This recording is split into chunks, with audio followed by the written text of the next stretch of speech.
La pyramide et le cône sont deux solides qui se ressemblent en de nombreux points.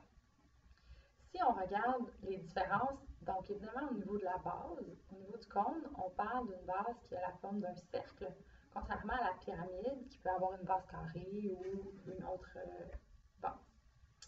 À l'intérieur de la pyramide et du cône, on retrouve un triangle rectangle formé avec la hauteur, l'apothéme de la base et l'apothéme de la pyramide. Pour le cône, on parle plutôt de hauteur, rayon et apothéme du cône.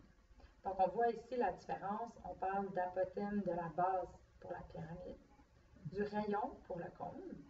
Au niveau de l'apothéme, l'indice ici, on voit que c'est l'apothéme P pour pyramide et apothéme indice C pour cône. Au niveau de la formule de l'aire totale du cône, si on commence avec la formule de l'aire totale de la pyramide, aire totale égale aire latérale plus l'aire de la base. La pyramide, nous avions périmètre de la base fois apothéme de la pyramide qu'on a remplacé par apothéme cône, divisé par 2, plus l'aire de la base qui est un cercle, donc pi fois le rayon au carré.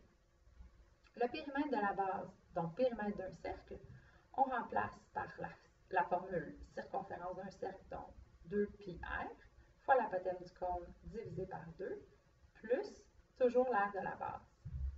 Donc, si on simplifie les deux, donc fois 2 au numérateur, divisé par 2 au dénominateur, nous allons avoir la formule de l'aire totale d'un cône, qui sera donc pi fois le rayon fois l'apothéme du cône, plus l'aire de la base, un cercle, pi fois le rayon au carré.